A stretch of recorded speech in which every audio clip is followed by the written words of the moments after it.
Hey, what's up, guys? It's MugenLord here, and today we're going to talk about Sony. As I said before, 2024 is nuts as far as gaming is concerned. Rather, it's its releases of games that's coming out in the first half of this year, or the gaming industry itself with all these inside information that's coming out as far as a shift that's happening within the industry from its competitors, Nintendo, Microsoft, and Sony. We just got information from Phil Spencer and Sarah Bond themselves about the direction for the Xbox brand for its goods and services.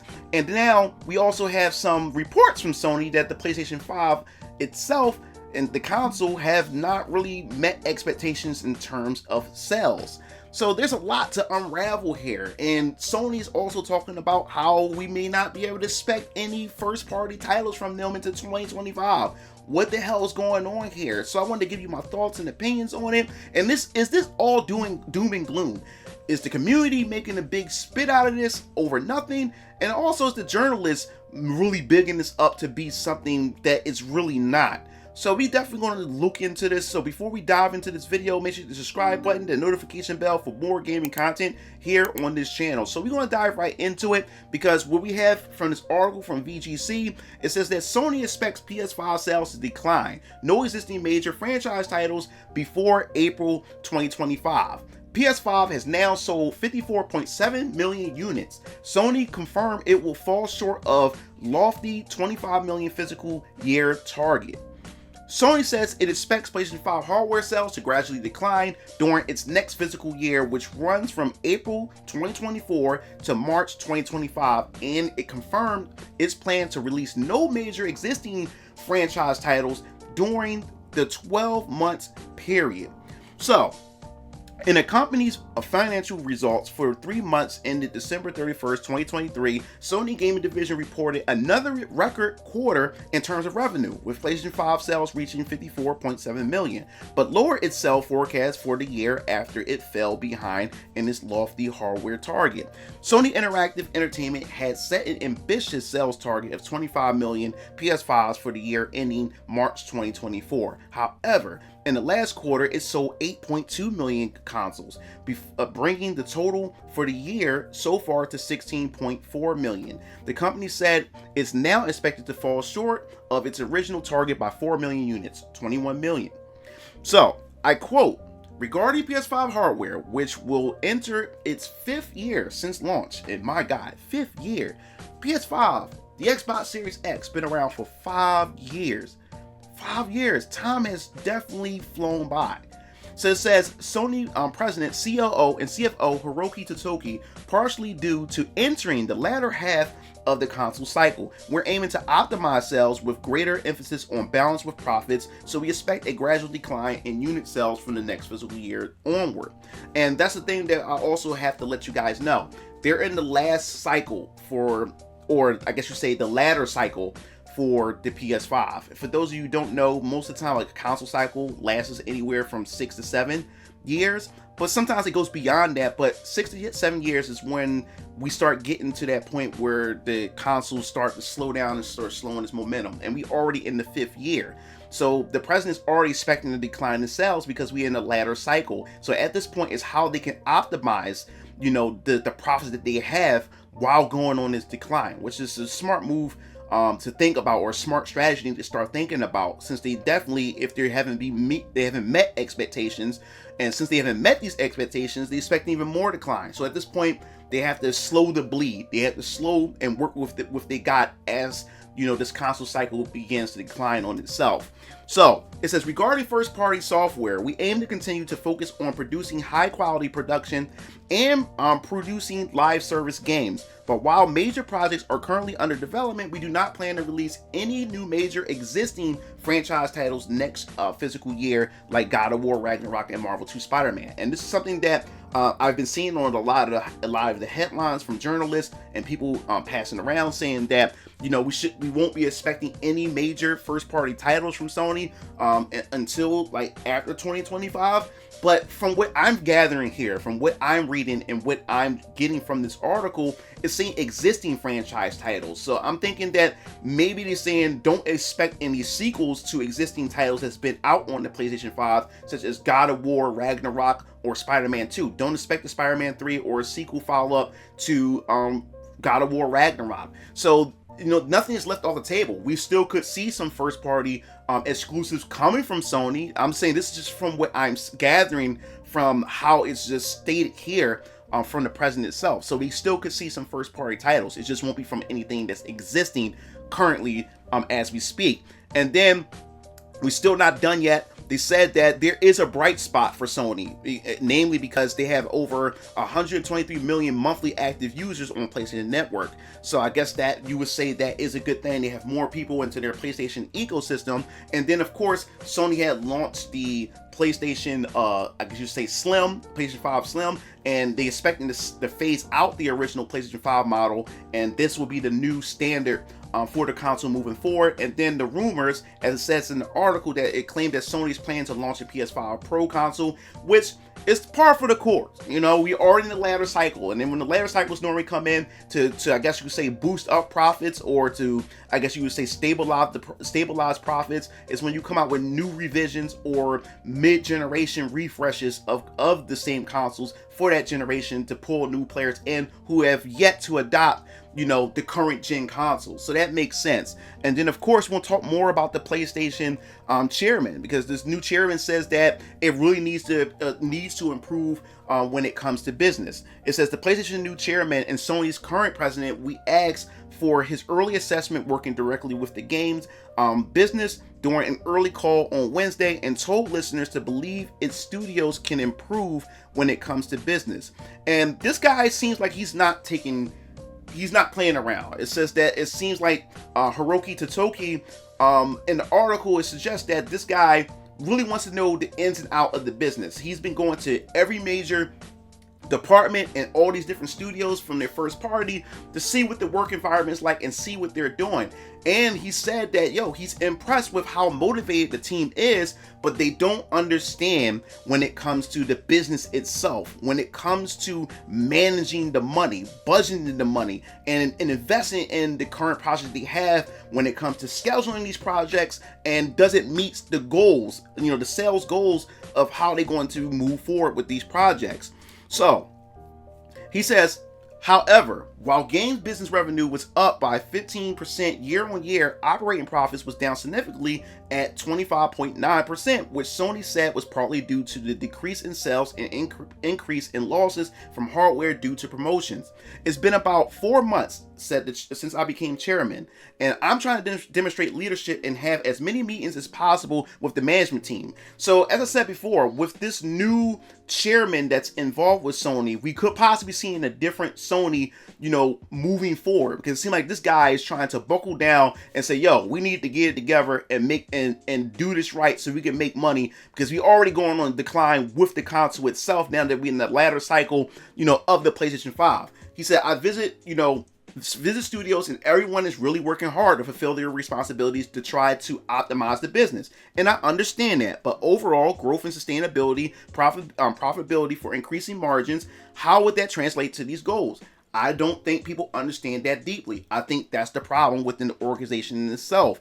So the thing that he wants to talk about, and the thing that he really wants to focus on when it comes to this, he says, however, when it comes to the business, I think there's room for improvement, and that's to do with how to use money, the schedule of development, and how to fulfill one's accountability towards development. Those are my frank impressions. I will continue to engage in dialogue with the people that we can find the right way to proceed. And I think for me, when it comes to PlayStation and just gaming in general, AAA gaming, it is these outrageous budgets. We talked about in a previous video how Spider-Man costs over $200-something million to make. That is a lot for a video game. Most these games are costing as much as MCU movies from Disney and Marvel. And I think that's ridiculous for a game budget. And I think, in my personal opinion, it's just my personal opinion, we need to return back to stylized gaming, where developers created unique art styles, because it seemed like everything with AAA gaming is going for this quote-unquote realism, trying to be as realistic as possible. Like, why do we have to motion capture real people? We have some games that's actually getting celebrities to look and voice these characters, or a whole big room for actual performances as if they're actually filming for a movie. When can we get back to gaming where it was more so the vision, the stylized art of the game, and then the quality itself, the gameplay? When can we get back to that, where we had these lower budgets, but we had it improved, or we had a high quality experience? Because we're getting all this fluff. To me, this is, in my personal opinion, this is all fluff. With all these bells and whistles, these high intense graphics, and then you got cut content, censored content, and everything that bloats the game out, and then the game is not really that impressive. It just looked gorgeous, and that's it. I think we have to return back to form when it comes back to gaming, instead of trying to go with this cutting edge technology to look as real as possible. We forgot. We need to get back to these fictional worlds and go back to this fantasy. It's a video game, not real life. So, back to the president himself. From Tom Warren, he covered this. It says on Twitter, here's President Hiroki Totoki discussing the opportunity to grow PlayStation games on PC/multi-platforms. Now, I think this is very important here, and this is the direction that I believe that gaming is going to go, where we're going to start seeing a lot of our big companies, first-party studios, start going multi-platform. It doesn't necessarily mean going to other consoles or anything like that, but we're going to start seeing day and date when it comes to releasing on the console and also releasing on the PC. So, I quote, "In the past, we wanted to popularize consoles, but there is a synergy to it. So if you have strong first-party content, not only with our consoles, but also other platforms like computers, first parties can grow with multi-platforms, and that can help operating profit to improve." And you also have to understand, like, from what I'm gathering here from this president himself, he can care less, in my personal opinion, about, because we have this thing to where people are really connected to their consoles, and they get upset when they see their first parties going over to PC or going over to other console platforms, and people saying, what is the sense of getting this console if you're going to release it on PC? There's no real point to investing in a console if it's going to release day and date, especially on the PC. But when you start to look at these new leaderships, and this president, he just cared about the bottom line. We got a profit. We got to make money. And if the only way is to make money is by pushing our first party exclusives on PC, then that's what we're going to have to do. Especially that PC has a large install base. Why not put their games over there? And and I know that PlayStation fans, and we already experienced this with Microsoft fans. Microsoft been doing this since day one, putting in their games day and date on PC. And everybody laughed and clowned them for it, especially the Sony fans and stuff. And now we may see a totally different Sony moving forward, and they could possibly do the same thing, which I've talked about. I said this, that, hey guys, Sony's not off the cuff, is not off the hook yet. Sony could possibly be doing what Microsoft is doing as far as really, really putting their first party exclusives out there on other platforms. And this is what we're talking about right here. So, as I said before, what does this all mean for Sony now that sales are down and sales are low? And as I said before, this is all my thoughts, this is all my opinions, this is all speculation, and I definitely want to hear your thoughts and opinions on this. But I think there's a lot of factors that contribute to why sales for the Sony PlayStation 5 haven't been doing too well. In my personal opinion, I really believe that the pandemic had really affected how these consoles was able to ship, as that's concerned. Because man, when we got hit with the pandemic, everything went to purchasing and reserving the console online, and we had to deal with the bots. Finding the console was so hard to find. I miss back in the day where you was able to just go to the store, get in line, pre-order your game, and pre-order your console. Now that's pretty much hard to do because you got to deal with bots. You have to deal with from the pandemic, chipsets and everything that was going on at the time. Then we also got the factor of today's economy. The inflation is fucking ridiculous, and gaming has become less of a hobby and more of a luxury. It only very few people can afford. You either have to choose to pay your bills and eat, or get that $70 game or get that $600 console. Gamers have to make a decision what they want to do. So that you have to also factor that in as well. And now that we in the fifth year, or going into the fifth year of the PlayStation 5, you have to think about it right now. As far as these consoles are concerned, there haven't really been a lot of games that released on these consoles that's worth getting a PlayStation 5 or Xbox Series X. Let's be real here. I know a lot of PlayStation fans really dig at Microsoft for not having any exclusives, but Sony really don't have any room to talk either. Yes, they have a bit more than Microsoft, but they really don't have that many exclusives as well that's worthy for you to say, hey, I need to go out there and buy a PlayStation 5. And I know there's a lot of you in my comment sections who watched my video. Also, most of you other guys don't own a PS5, and you guys have been sitting there waiting for that reason to buy it. Some of y'all guys saying that Stellar Blade could possibly be the game to get y'all to go get a PS5, but other than that, a lot of you guys been sticking to your PC, and also a lot of you guys been sticking to your back catalog that you have gotten. And you also can't underestimate the fact is that Sony, with their censorship, a lot of these culture war aspects that have been going on with censoring and how female characters look, and everything that's been going on the platform itself, where a lot of gamers saying, you know what, hell with that, I'd rather just take my money elsewhere where I will get treated a lot better than with these studios or how these companies are treating me, so that's also, you have to take that into effect as well. And the funny thing about it is, when it comes to all three of my consoles that I've got, Nintendo Switch, PS5, and the Xbox Series X, I hardly touch my PS5. Hardly.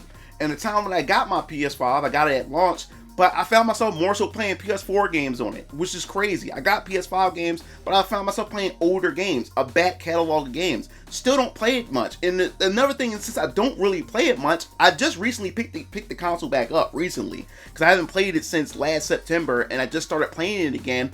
And since I don't play my PlayStation 5 that much, the moment I turn the console on to play some Grand Blue Fantasy Relink, my controller starts drifting. And I don't play that much, and it's already drifting. So I'm also having issues with the controller. I have an extra controller, so, I can replace it. But the fact is that I don't play it much, and yet it's drifting. And then the Xbox Series X, I'm also using it to watch YouTube videos and watch movies and everything. I do have Japanese RPGs on it, and that's the only time I really do boot up the Xbox Series X to play it, is anytime I get a JRPG to play on it. But other than that, I hardly play it. You want to know what console I play the most out of all of them? The Nintendo Switch. My Nintendo Switch has the most playtime. I got a whole library of Nintendo Switch games, just JRPG galore, JRPG heaven that's going on with the Nintendo Switch. Been enjoying it. And thing is, PlayStation 5 and the Xbox Series X is the most powerful console, and yet the Nintendo Switch, I got more gaming and satisfaction out of that than those two consoles, and that says a lot. And this is a perfect opportunity, for real, for Nintendo to start announcing their next Nintendo console right now, because Nintendo is just constantly, they just constantly cooking. And we just say that for another video, but this is the current state that we're in when it comes to the PlayStation 5. Sales are not, it could be better than what they were hoping for. And now that we're in the latter cycle to where now we should be expecting the PlayStation 6 pretty soon, you're going to start seeing a decline, and people are still not adopting the PlayStation 5 because, one, there's hardly like any exclusives, or not enough of them to warrant to get a PlayStation 5, and still the hardware itself is still trailing behind PC. It's still struggling to get those 60 frames per second, 4K resolutions, and you still have to do trade-offs. Should I do quality over performance or performance over quality? You still have to do this, and then of course you have games, these live service games, and these AAA games is cutting content, censoring content, but charge you more. So there's a lot to factor in when it comes to this generation. I think this generation of gaming has been lackluster in terms of games, but this year, I ain't gonna lie, to be honest, this year there is a couple of games that's looking quite interesting, but it's nowhere near what it used to be. But I definitely want to hear your thoughts in the comment section below. What do you think about PlayStation's forecast as far as the trajectory of sales for the PlayStation? Do you think that this new president is going to come in and actually change the whole environment for Sony to put Sony back on track? I definitely want to hear your thoughts. If you like the video, hit the subscribe button, the notification bell for more gaming content here on this channel. This is MugenLord signing off. I'll see you game fiends later. Peace out.